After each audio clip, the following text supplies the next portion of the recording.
बीवी हो तो ऐसी। एक बादशाह अपने महल की छत पर टहल रहा था। टहलते टहलते उसकी नज़र महल के नज़दीक घर की छत पर पड़ी, जिस पर एक बहुत खूबसूरत औरत कपड़े सुखा रही थी। बादशाह ने अपने एक बांदी को बुलाकर पूछा, किसकी बीवी है यह? बांदी ने कहा, बादशाह सलामत, यह आपके गुलाम फिरोज की बीवी है।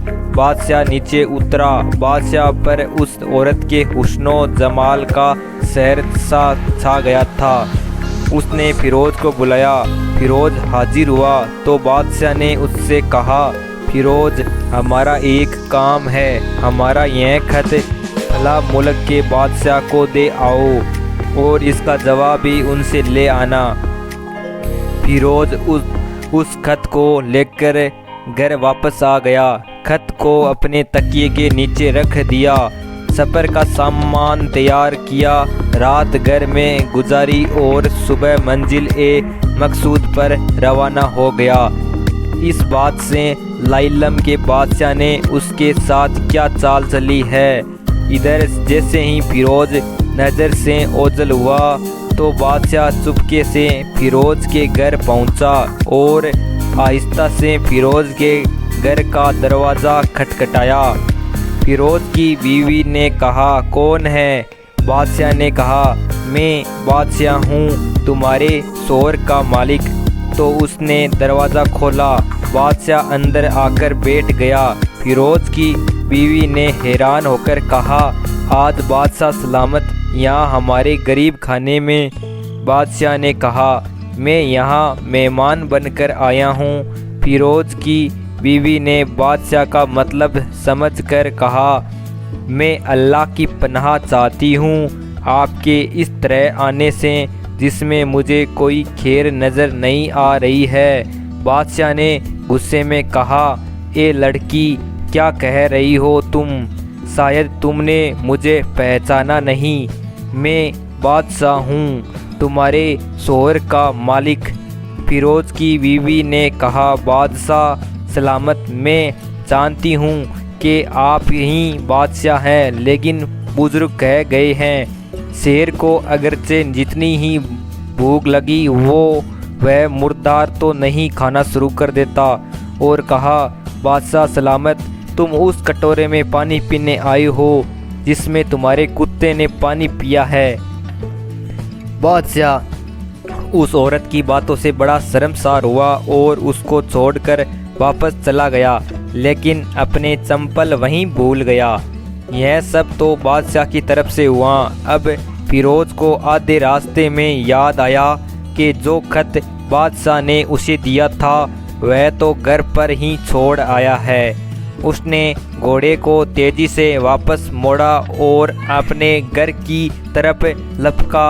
फिरोज अपने घर पहुंचा तो तकिए के नीचे से खत निकालते वक्त उसकी नज़र पलंग के नीचे पड़े बादशाह के नालेन चंपल पर पड़ी, जो वह जल्दी में भूल गया था। फिरोज का सर चकरा कर रह गया और वह समझ गया कि बादशाह ने उसे सफ़र पर सिर्फ इसलिए भेजा ताकि वह अपना मतलब पूरा कर ले। फिरोज किसी को कुछ बताए बगैर चुपचाप घर से निकला। खत लेकर वह चल पड़ा और काम खत्म करने के बाद बादशाह के पास वापस आया तो बादशाह ने उसे इनाम के तौर पर 100 दिनार दिए। फिरोज दिनार लेकर बाजार गया और औरतों के इस्तेमाल के कीमती कपड़े और कुछ तोहफ़े भी खरीद लिए। घर पहुंचकर बीवी को सलाम किया और कहा, चलो तुम्हारे मायके चलते हैं। बीवी ने पूछा, यह क्या है? कहा, बादशाह ने इनाम दिया है और मैं चाहता हूं कि तुम यह पहनकर अपने घर वालों को भी दिखाओ। बीवी, जैसे आप चाहे। बीवी तैयार हुई और अपने वालिदैन के घर अपने शौहर के साथ रवाना हुए। दामाद और बेटी और उनके लाए गए तोहफ़े को देखकर वह लोग बहुत खुश हुए। फिरोज बीवी को छोड़कर वापस आ गया। 1 महीना गुजरने के बावजूद ना बीवी का पूछा और ना उसको वापस बुलाया। फिर कुछ दिन बाद उसके साले उससे मिलने आए और उनसे कहा, आप हमें अपनी बहन से गुस्से और नाराज़गी की वजह बताएं या फिर हम आपको काजी के सामने पेश करेंगे। तो उसने कहा, अगर तुम चाहो तो कर लो, लेकिन मेरे जिम्मे उसका ऐसा कोई हक बाकी नहीं जो मैंने अदा ना किया हो। वह लोग अपना केस काजी के पास ले गए तो काजी ने फिरोज को बुलाया। काजी उस वक्त बादशाह के पास बैठा हुआ था। लड़की के भाइयों ने कहा, अल्लाह बादशाह सलामत और काजी साहब को सही सलामत रखे। काजी साहब, हमने एक सरसब्ज बाग, दरख्त फलों से भरे हुए और साथ में मीठे पानी का कुआं इस शख्स के हवाले में दिया था, तो इस शख्स ने हमारा बाग उजाड़ दिया, सारे फल खा लिए, दरख्त काट लिए और कुएं को खराब करके बंद कर दिया। काजी फिरोज की तरफ मौत वजह होकर पूछा, हाँ तो लड़के तुम क्या कहते हो इस बारे में? फिरोज ने कहा, काजी साहब, जो बाग मुझे दिया गया था वह उससे बेहतर हालत में मैंने उसे वापस किया है। काजी ने पूछा, क्या इसने बाग तुम्हारे हवाले वैसे ही हालत में वापस किया है जैसे पहले था?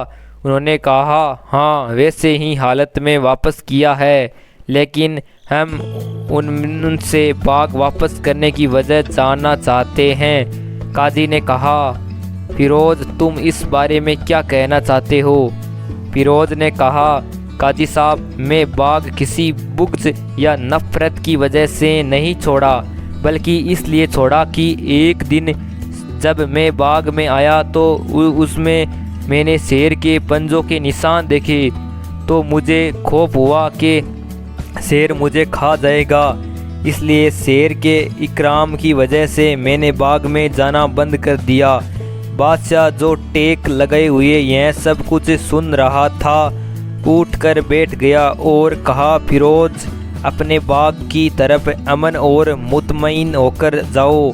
अल्लाह की कसम, इसमें कोई शक नहीं है कि शेर तुम्हारे बाग में आया था, लेकिन वह वहाँ पर ना तो कोई असर छोड़ा सका, ना कोई पत्ता तोड़ सका और ना ही कोई फल खा सका। वह वहाँ पर थोड़ी देर रहा और मायूस होकर लौट गया। और खुदा की कसम, मैंने कभी तुम्हारे जैसे बाग के गिर्द लगे मजबूत दीवारें नहीं देखी।